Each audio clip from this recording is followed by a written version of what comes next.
ये कहानी है कुछ ऐसे लोगों की जो अपनी जान दांव पर लगाकर दुनिया के सबसे ऊंचे पर्वत यानी कि माउंट एवरेस्ट पर चढ़ते हैं और उसके टॉप तक पहुंच जाते हैं।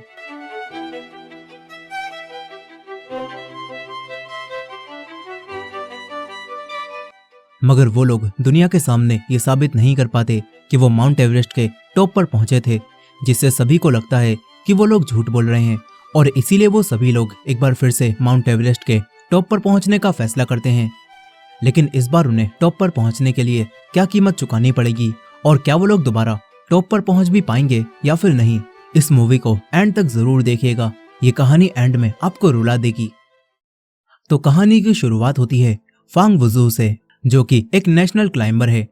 यहाँ पर एक दिन फांग कुछ लोगों को पहाड़ पर चढ़ने के बारे में पढ़ा रहा था कि तभी उसका एक स्टूडेंट उससे बोलता है कि दूसरे क्लाइंबर्स इस बात को नहीं मानते कि आपके टीम ने एवरेस्ट के शिखर को छुआ था। इसके बाद हम कुछ समय पहले का सीन देखते हैं जहां पर फांग और उसकी टीम एवरेस्ट पर चढ़ाई कर रही थी और तभी अचानक से बर्फ का तूफान आ जाता है, जिसे देखकर टीम के कैप्टन अपनी टीम को जल्दी से वापस चलने के लिए बोलते हैं। लेकिन तूफान इतनी तेज होता है कि ये लोग उससे दूर नहीं भाग पाते और तूफान सभी को उड़ाने लगता है। यहाँ पर फांग अपने दो दोस्तों के साथ एक चट्टान की मदद से तूफान से बचने की कोशिश करता है। तभी फांग का एक दोस्त सोंगलिन तूफान में उड़ने लगता है और किसी तरह से फांग सोंगलिन के शरीर पर बंधी हुई रस्सी को पकड़ लेता है और सोंगलिन अपने कैमरे को फांग को पकड़ाता है। लेकिन सोंगलिन को बचाने की वजह से फांग से वो कैमरा गिर जाता है। इसके बाद फांग किसी तरह से सोंगलिन को वापस ऊपर चट्टान पर ले आता है और तूफान रुकने के बाद फांग और उसके दोस्तों को टीम के कैप्टन दिखाई देते हैं, जो कि अब मरने की हालत में थे। यहाँ पर टीम के कैप्टन फांग से कहते हैं कि अब से तुम ही इस टीम के नए कैप्टन हो और तुम्हें मेरे और चाइना के लिए एवरेस्ट पर चढ़ना होगा। यहाँ पर फांग भी अपने कैप्टन से वादा कर देता है कि वो पहाड़ के शिखर पर चढ़ेगा और चीन का नाम रोशन करेगा। इसके बाद फांग अपने दोनों बचे हुए दोस्तों के साथ एवरेस्ट की चोटी पर चढ़ता है और आगे बढ़ने लगता है। तभी उसके सामने एक चट्टान आती है। फांग अपने दोनों दोस्तों को अपने कंधों पर बिठाता है और उससे चट्टान पर चढ़ने की कोशिश करता है। यहाँ पर सोंगलिन जूतों की वजह से फांग के ऊपर नहीं चढ़ पाता, इसीलिए अब सोंगलिन अपने जूतों को उतार देता है और फांग के ऊपर चढ़ने लगता है और किसी तरह से उस चट्टान के ऊपर पहुंच जाता है। और उसके ऐसा करने से उसके एक पैर की उंगलियां भी ठंड की वजह से खराब हो जाती हैं। अब इसके बाद वो एक रस्सी को नीचे लटकाता है, जिससे फांग और उसका दूसरा साथी भी चट्टान के ऊपर आ जाते हैं और थोड़ी आगे जाने के बाद ये तीनों एवरेस्ट के टॉप पर पहुंच जाते हैं। और यहाँ पहुंचकर ये तीनों बहुत खुश होते हैं। यहाँ पर ये तीनों आसमान में फ्लेयर गन भी चलाते हैं और यहीं पर फांग बर्फ को खोदता है, जिसके अंदर उसे कुछ पत्थर मिलते हैं जिन पर अजीब से चित्र बने हुए थे। फांग उन पत्थरों को अपने पास रख लेता है और उसी गड्ढे में अपने देश के झंडे को एक टॉर्च में रखकर एवरेस्ट के शिखर पर दबा देता है। इसके बाद इन तीनों के वापस आने के बाद चाइना और इन तीनों क्लाइंबर्स की दुनिया भर में काफी तारीफ होती है। फिर फांग एक लड़की से मिलने के लिए जाता है जिसका नाम जुयिंग था। यहाँ पर फांग यिंग को लेकर एक पुरानी फैक्ट्री में आ जाता है जहाँ पर ये दोनों अक्सर आया करते थे। यहाँ पर फांग यिंग को अपने आइडल क्लाइंबर की एक बुक दिखाता है और यिंग उस बुक को पढ़ने लगती है और फांग उसी फैक्ट्री के ऊपर चढ़ जाता है और यिंग को अपने एवरेस्ट के सफर के बारे में बातें बताने लगता है। साथ ही यहाँ पर फांग यिंग को शादी के लिए प्रपोज भी करने वाला था, लेकिन तभी यहाँ पर जीबू आ जाता है जो कि फांग के साथ ही एवरेस्ट पर गया था। यहाँ पर जीबू फांग को बताता है कि हमें कमिश्नर ने अपने ऑफिस में बुलाया है।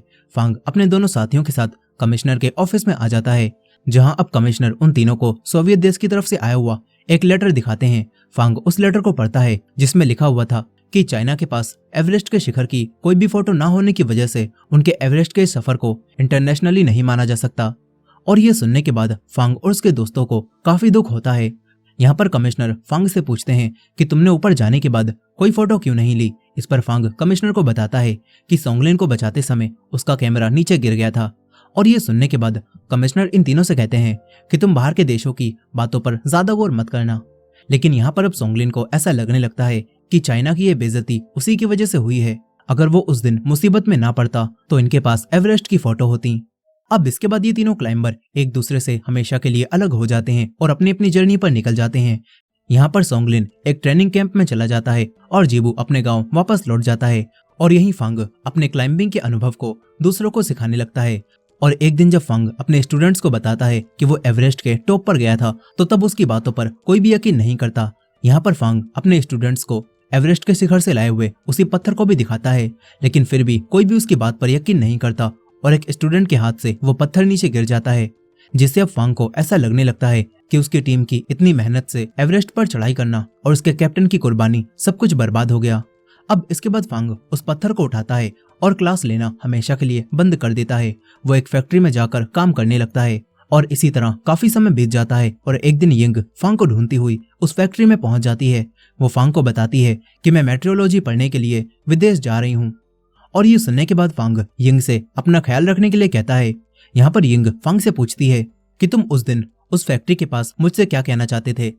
इस पर फांग उसे कोई भी जवाब नहीं देता और तभी कुछ लोग फैक्ट्री के बाहर आ जाते हैं और वो फांग को झूठा कहने लगते हैं और कहते हैं कि तुम झूठ बोल रहे थे, तुम कभी भी एवरेस्ट के शिखर पर नहीं पहुंचे। यहाँ पर यिंग को ये बात सुनकर काफी गुस्सा आता है। वो बाहर आती है और कहती है कि हिम्मत है तो मेरे सामने आकर ये बोलो, लेकिन अब यहाँ पर कोई भी नहीं होता।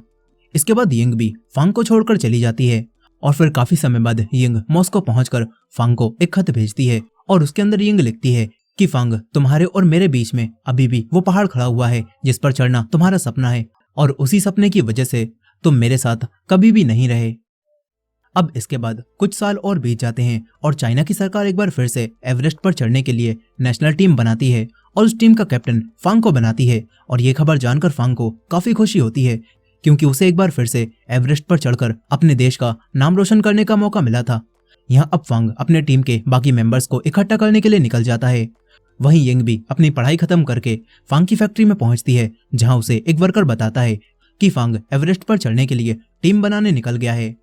और वहीं फांग सबसे पहले अपने दोस्त जीबू के पास जाता है जहां जीबू फांग को देखकर काफी खुश होता है। इसके बाद ये दोनों सोंगलिन के पास जाने लगते हैं जो कि इस वक्त ट्रेनिंग कैंप में है। तभी इन्हें रास्ते में ली नाम का एक लड़का भी मिलता है जो कि एवरेस्ट पर चढ़ने की ट्रेनिंग लेने के लिए कैंप ही जा रहा था। और यहाँ पर ली फांग और जीबू को पहचान लेता है क्योंकि वो इन दोनों का काफी बड़ा फैन था। यहाँ पर ली फांग को रास्ते में बताता है कि मैं एक फोटोग्राफर हूँ और मुझे पहाड़ पर चढ़ने का भी अनुभव है। और ये सुनने के बाद फांग और जीबू दोनों काफी खुश होते हैं क्योंकि इन्हें एवरेस्ट पर ले जाने के लिए अब एक फोटोग्राफर भी मिल गया है, इसीलिए अब इन्हें कैमरे की चिंता नहीं करनी पड़ेगी। अब इसके बाद फांग और जीबू ट्रेनिंग कैंप पहुंच जाते हैं। यहाँ पर फांग सोंगलिन को देखकर उसे गले लगाने के लिए आगे बढ़ता है, लेकिन सोंगलिन फांग से बस हाथ मिलाता है और जीबू के गले लग जाता है, जो देखकर फांग समझ जाता है कि सोंगलिन अब भी उससे नाराज है। यह अब एवरेस्ट पर चढ़ने के लिए और भी लोग ट्रेनिंग कैंप में आने लगते हैं और तभी ली एक लड़की को देखता है जिसका नाम मुडैन होता है। यहाँ पर ली मुडैन की फोटो लेने लगता है और उसे ऐसा करते हुए सोंगलिन भी देख लेता है और मुडैन भी ली को ऐसा करते हुए देखती है और वो ली को पसंद करने लगती है। इसके बाद मुडैन ली के कैंप में आ जाती है और उसके कैमरे को देखने लगती है। तभी यहाँ पर ली आ जाता है और मुडैन से पूछता है कि तुम मेरे कैंप में क्या कर रही हो। इस पर मुडैन ली से बोलती है कि मैं भी फोटोग्राफी सीखना चाहती हूँ। और ये सुनकर ली कहता है कि मैं तुम्हें फोटोग्राफी सिखा दूंगा, लेकिन आज के बाद तुम मेरे कैंप में मत आना। ये सुनकर मुडैन ली के कैंप से बाहर निकल जाती है।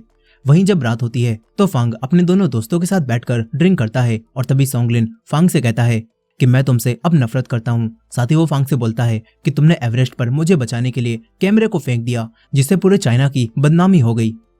इस पर फांग सोंगलिन से कहता है कि तुम मेरी जगह होते तो क्या तुम कैमरे की बजाय मुझे नहीं बचाते।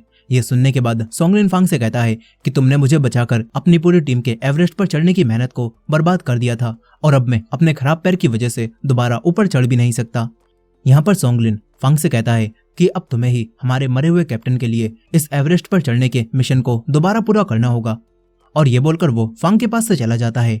अब इसके बाद अगले दिन सोंगलिन सभी एवरेस्ट पर जाने वाले लड़कों से पूछता है कि तुम लोग एवरेस्ट पर आखिर क्यों जाना चाहते हो। इस पर यांग नाम का एक लड़का सोंगलिन से कहता है कि हम कैप्टन फांग की तरह बनना चाहते हैं और इसीलिए हम एवरेस्ट पर जाना चाहते हैं।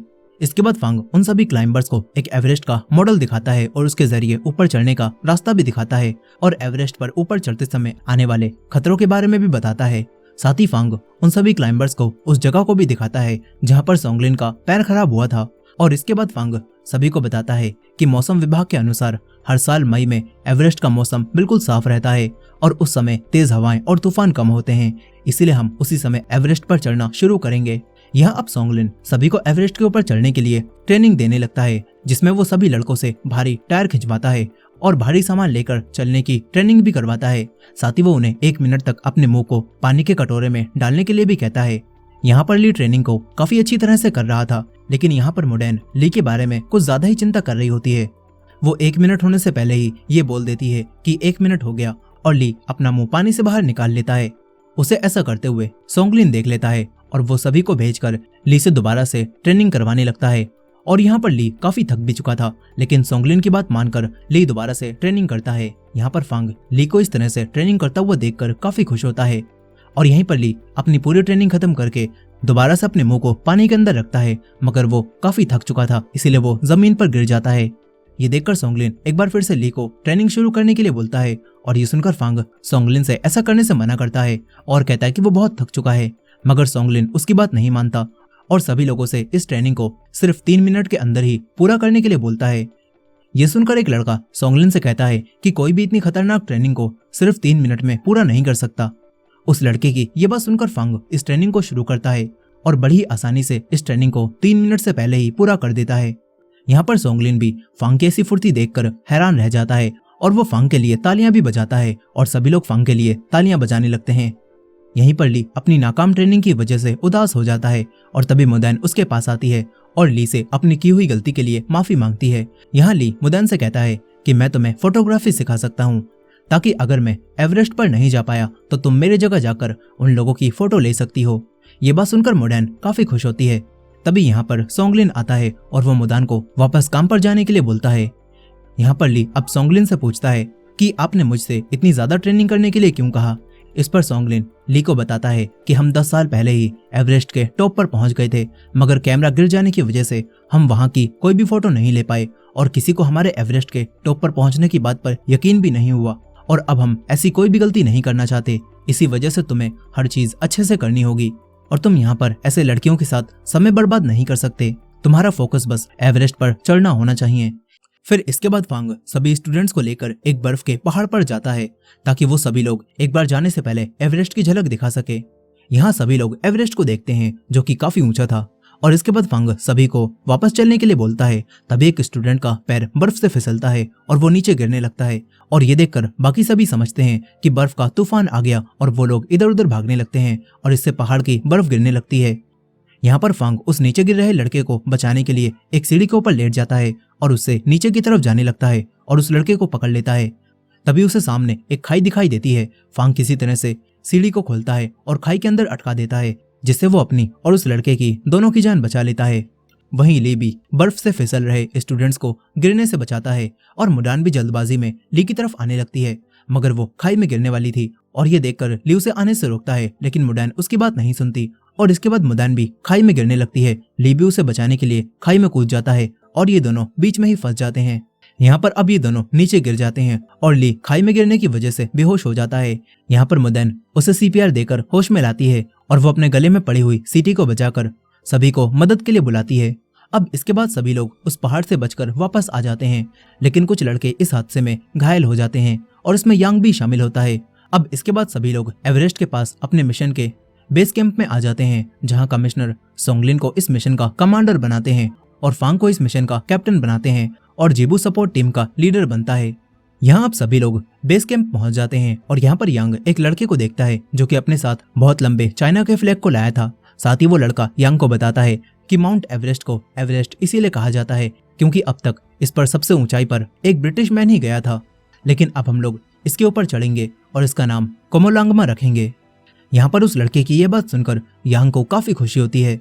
इस तरफ फांग एक मंदिर में जाता है जहाँ पर उसे यिंग दिखाई देती है, जो कि मीटियोलॉजी डिपार्टमेंट की तरफ से इस मिशन में मौसम की रिपोर्ट देने के लिए आई होती है। फांग यिंग को देखकर काफी खुश होता है और यिंग फांग को वही पत्थर भी वापस कर देती है जो कि फांग ने उसे एवरेस्ट से लाकर दिया था।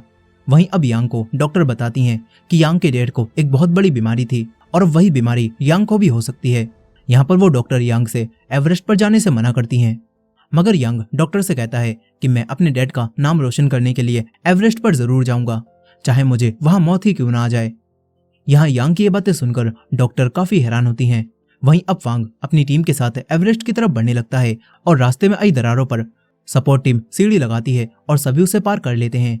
वहीं दूसरी तरफ सोंगलिन इन सभी को नीचे बेस में ही रहकर इंस्ट्रक्शन देता है और यिंग और उसकी टीम एक कैंप लगाकर आधे एवरेस्ट पर रुक जाती है और सपोर्ट टीम भी उनके साथ ही रुक जाती है ताकि ये लोग यहाँ से फांग और बेस दोनों तरफ मौसम की रिपोर्ट दे सकें। वहीं फांग अपनी टीम को लेकर एवरेस्ट की तरफ बढ़ने लगता है और वहीं यिंग एवरेस्ट के ऊपर के मौसम की जानकारी फांग और बेस कैंप दोनों को देती रहती है और फिर कुछ समय बाद यंग को मौसम का हाल देखकर पता चलता है कि एवरेस्ट के ऊपर काफी तेज तूफान आने वाला है।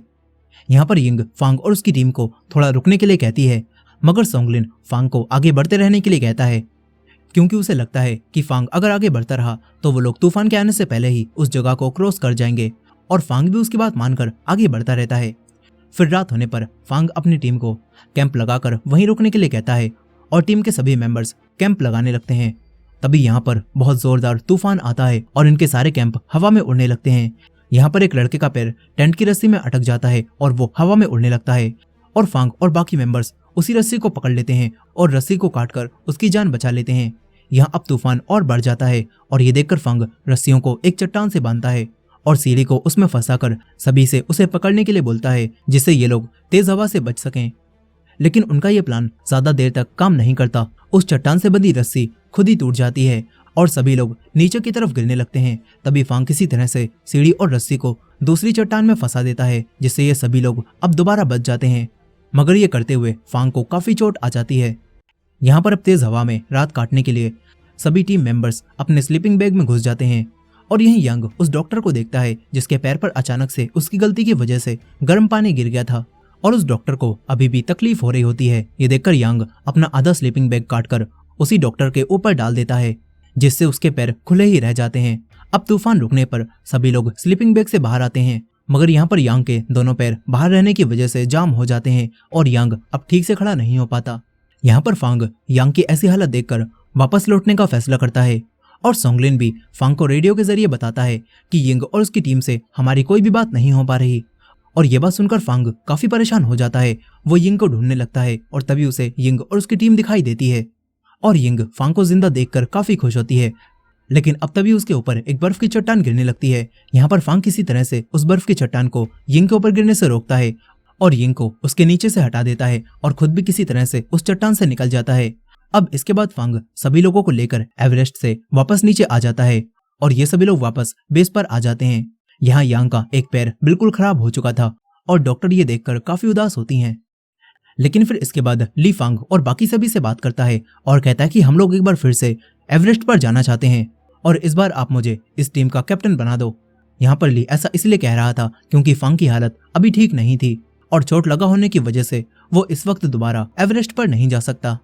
यहाँ पर फांग ली को अपने बिना एवरेस्ट पर जाने से मना करने लगता है और इस पर ली फांग से बोलता है कि अगर इस साल का एवरेस्ट पर चढ़ने का समय खत्म हो गया तो हम शायद अगले साल ऊपर जा भी पाएं या नहीं, इसकी कोई भी गारंटी नहीं है। साथ ही यहाँ पर ली फांग को अपना एवरेस्ट पर चढ़ने का पूरा प्लान भी समझाता है, मगर ली का पूरा प्लान जानने के बाद भी फांग फिर भी उसे एवरेस्ट पर जाने से मना करने लगता है। मगर सोंगलिन ली और उसके साथियों को एवरेस्ट पर जाने की परमिशन दे देता है और सोंगलिन के मिशन कमांडर होने की वजह से फांग भी उसके इस फैसले को बदल नहीं पाता। यहाँ अब ली मिशन का नया कैप्टन बन जाता है और वो अपनी टीम को लेकर एवरेस्ट के ऊपर चढ़ना शुरू कर देता है। तभी यंग एक बार फिर से मौसम का अनुमान लगाती है और ली और सोंगलिन को बताती है कि पहाड़ के ऊपर तेज तूफान आने वाला है और हमें मिशन टीम को आगे बढ़ने से रोकना होगा। और ये बात जानकर फांग ली से थोड़ी देर चढ़ाई रोकने के लिए कहता है, मगर यहाँ पर सोंगलिन ली को ऊपर चढ़ते रहने का ऑर्डर देता है क्योंकि उसे लगता है कि ये लोग तूफान के आने से पहले ही उस जगह को क्रॉस कर जाएंगे। और ये सुनकर फांग सोंगलिन को समझाने की कोशिश करता है, लेकिन सोंगलिन उसकी बात नहीं सुनता और ली को ऊपर चढ़ते रहने का ऑर्डर देता है और ली भी अपनी टीम के साथ ऊपर चढ़ता रहता है और वो लोग तूफान के आने से पहले ही उस जगह को क्रॉस कर जाते हैं, जो देखकर सभी लोगों को काफी खुशी होती है। और ये सभी लोग अब एवरेस्ट के टॉप पर पहुंचने के काफी करीब आ चुके थे और ये बात जानकर फांग और सभी लोग और भी खुश होने लगते हैं। यहाँ पर ली भी अपने साथियों को रोककर उनकी वीडियो बनाने लगता है और तभी उसके एक साथी का पैर बर्फ से फिसलता है और उसे रोकने के चक्कर में ली के मुंह पर ऑक्सीजन सिलेंडर लग जाता है और ली नीचे गिरने लगता है। यहाँ ली के साथी उसे बचाने की कोशिश करते हैं, लेकिन उसके चक्कर में ये सभी लोग काफी नीचे तक आ जाते हैं और ली अब एक खाई में लटक जाता है। यहाँ पर ली के साथी ली के शरीर पर बंधी रस्सी को पकड़ लेते हैं और ली को खाई में गिरने से रोक लेते हैं। तभी ली देखता है कि पहाड़ की बर्फ अब गिर रही है और ये चोटी टूटने वाली है। ये देखकर ली कैमरे को अपने साथी को पकड़ाता है और उन सभी से आगे बढ़ते रहने के लिए कहता है और यहाँ पर ली अपने साथियों को बचाने के लिए अपनी रस्सी को काट लेता है, जिससे वो खाई में गिर जाता है और उसके ऐसा करने से उसके सभी साथी नीचे गिरने से बच जाते हैं। फिर अगली सुबह ली की टीम वापस लौटती है और यहाँ पर सोंगलिन पहाड़ से गिरी हुई लाश को भी वापस ले आता है, जिसे देखकर अब वो समझ चुका था कि वो अब तक गलत था और वो फांग से माफी भी मांगता है। यहाँ पर सोंगलिन काफी रोता भी है और मुडान को भी ली की मौत की वजह से काफी दुख होता है। वो ली की खींची हुई अपनी फोटोज को देखने लगती है और ली को याद करके काफी रोती भी है। यहाँ पर अब एवरेस्ट पर चढ़ने का मौसम खत्म हो जाने की वजह से एवरेस्ट पर चढ़ने का ये मिशन रोक दिया जाता है और फिर फांग भी यिंग और उसकी टीम के पास आ जाता है और वो यिंग से वापस लौट जाने के लिए कहता है। मगर यहाँ पर यिंग फांग को उदास देखकर उसके पास आती है और उसे बताती है कि इतने समय से हम लोग यहाँ पर मौसम की जांच कर रहे हैं और अब मेरे अनुमान के हिसाब से अब भी हमारे पास एवरेस्ट पर जाने का एक और मौका है। और ये बात सुनकर फांग काफी खुश होता है। फिर यहाँ पर यिंग ये सारी बातें सोंगलिन और सभी लोगों को बताती है, लेकिन सोंगलिन और जीबू उसकी बात नहीं मानते और वो लोग यिंग से कहते हैं कि अगर तुम्हारे मौसम का अनुमान गलत निकला तो हमारे कई सारे साथियों की जान जा सकती है। लेकिन यहाँ पर यिंग सभी से कहती है कि अगर हम लोग मेरी टीम के साथ ऊपर जाएं तो हम लोग तूफान के आने से पहले ही उसका अंदाजा लगा सकते हैं। लेकिन सोंगलिन उसकी बात को नहीं मानता क्योंकि उसकी वजह से ही ली की जान गई थी और अब वो अपनी वजह से अपने और साथियों को मरवाना नहीं चाहता था। लेकिन यहाँ पर कमिश्नर ये सारी बातें सुनकर एवरेस्ट पर जाने के लिए फांग की मर्जी पूछते हैं और इस पर फांग कमिश्नर से कहता है कि मुझे यंग पर भरोसा है और मैं एक बार फिर से एवरेस्ट पर जाना चाहता हूँ। इसके बाद कमिश्नर फांग को एक बार फिर से एवरेस्ट पर जाने की अनुमति दे देते हैं और फांग भी अपनी टीम के साथ एवरेस्ट के ऊपर जाने लगता है और यंग भी आधे पहाड़ पर जाकर वहां पर कैंप लगाती है और मौसम की रिपोर्ट फांग को देने लगती है। फिर यिंग को पता चलता है कि जल्दी ही एक तूफान आने वाला है और ये बात जानकर यिंग बेस कैंप को भी ये सब बताती है। वहीं बेस कैंप को सिग्नल्स ना मिलने की वजह से फांग की टीम से उनका कोई भी संपर्क नहीं हो पाता और फांग की टीम को तूफान के बारे में कोई भी जानकारी नहीं मिलती। वहीं फांग अपनी टीम के साथ ऊपर बढ़ता रहता है। इस तरफ पहाड़ पर ज्यादा ठंड हो जाने की वजह से यिंग की अब तबीयत खराब होने लगती है, लेकिन यिंग लगातार मौसम की जांच करती रहती है। वहीं फांग के ऊपर जाते समय पहाड़ की बर्फ गिरने लगती है और ये देखकर फांग तुरंत ही सभी टीम मेंबर से वापस भागने के लिए कहता है और तभी उनके पीछे की भी बर्फ गिरती है और एक बहुत बड़ी दरार बन जाती है। फांग किसी तरह से कूदकर दरार को पार कर लेता है और रस्सी को फेंककर अपने सभी टीम मेंबर्स को एक एक करके दरार पार कराने लगता है। तभी जीबू की बेल्ट रस्सी में ही अटक जाती है और वो आगे नहीं बढ़ पाता। तभी फांग और बाकी सभी लोग रस्सी को जोर से खींचते हैं जिससे जीबू बर्फ में दबने से बच जाता है। लेकिन एवरेस्ट पर लगाने वाला इनका फ्लैग नीचे गिरने लगता है और तभी फांग फ्लैग को पकड़ने के लिए खाई में कूद जाता है और तभी उसके ऊपर बर्फ भी गिर जाती है। यहाँ अब सभी लोग फांग को बर्फ के नीचे से निकालते हैं और उसे होश में लाते हैं। वहीं दूसरी तरफ यिंग भी फांग से जल्दी से एवरेस्ट पर जाकर वापस आने के लिए कहती है। इसके बाद फांग अपनी टीम को लेकर ऊपर चढ़ने लगता है और अब धीरे धीरे यिंग की तबीयत भी और खराब होने लगती है। फिर यहाँ पर यिंग फांग को बताती है कि अभी एक और तूफान आने वाला है और उससे बचने के लिए फांग और उसकी टीम को चढ़ाई रोकनी होगी। मगर यहाँ पर सही से सिग्नल्स ना मिलने की वजह से फांग को यिंग की कोई भी बात समझ नहीं आती और वो अपनी टीम को लेकर आगे बढ़ता रहता है। वहीं यिंग सिग्नल्स के लिए पहाड़ के और ऊपर की तरफ जाने लगती है और सिग्नल्स मिलने पर वो तूफान के बारे में फांग को बता देती है। लेकिन पहाड़ पर अब इतना ऊपर आ जाने की वजह से यिंग की तबीयत और खराब हो जाती है और अब उसके मुंह से खून आने लगता है। वहीं फांग को ये बात पता चलती है और फांग यिंग से वापस लौटने के लिए कहता है। यहीं पर यिंग फांग से कहती है कि तुम्हें एवरेस्ट पर चढ़कर अपने देश का नाम रोशन करना ही होगा। वहीं फांग भी यिंग से कहता है कि मैं भी तुमसे वापस आकर शादी करना चाहता हूँ। यहाँ पर यिंग और फांग एक दूसरे से बातें कर ही रहे थे और इसी बीच यिंग दम तोड़ देती है और फांग को इस खबर से काफी दुख भी होता है। फिर वो आगे की तरफ बढ़ने लगता है और आखिरकार एक बार फिर से ये सभी लोग टॉप पर पहुंच जाते हैं। और जब ये खबर बेस कैंप में मौजूद सभी लोगों को मिलती है तो उससे सभी लोग काफी खुश होते हैं। यहाँ फांग और उसकी टीम मिलकर एवरेस्ट की चोटी पर अपने देश का फ्लैग लगाने की तैयारी करती है और फांग भी उसी जगह की बर्फ को हटाता है जहाँ पर उसने पहले टॉर्च के साथ अपने देश के फ्लैग को रखा था और फांग को यहाँ पर वो टॉर्च और वो फ्लैग मिलता है। इसके बाद फांग उस फ्लैग को एवरेस्ट पर लगा देता है और साथ ही कैमरे से उस वीडियो को भी बनवाता है। यहाँ पर अब चीन के लोग एवरेस्ट का नया नाम कोमोलांगमा रखते हैं और यहाँ पर फांग का सपना भी अब पूरा हो जाता है और फांग उसी पत्थर को दोबारा से पहाड़ पर दबा देता है जो कि उसने पहले यिंग को दिया था और यहाँ पर वो यिंग को याद करके काफी रोता भी है। अब इसी तरह कई साल बीत जाते हैं और कहानी साल 2019 में आ जाती है जहाँ यिंग जिसका एक पैर खराब हो गया था वो अब सभी लोगों को उसी एवरेस्ट के ऊपर चढ़ने की कहानी सुनाता है और अपने डैड का नाम रोशन करने के लिए वो एक बार फिर से अपने खराब पैर के साथ ही एवरेस्ट पर चढ़ाई करता है और उन सभी लोगों को याद करता है जो कि पहले एवरेस्ट पर गए थे। और यहाँ हमें पता चलता है कि वही अब तक सभी लोगों को उन सभी एवरेस्ट पर जाने वाले लोगों की कहानी बता रहा था और इसी एंडिंग के साथ ये कहानी यहाँ पर खत्म हो जाती है। दोस्तों, आपको ये मूवी कैसी लगी कमेंट करके जरूर बताइएगा, और ये वीडियो पसंद आई हो तो वीडियो को लाइक करके हमारे चैनल को भी सब्सक्राइब करना मत भूलेगा। मिलते हैं नेक्स्ट वीडियो में।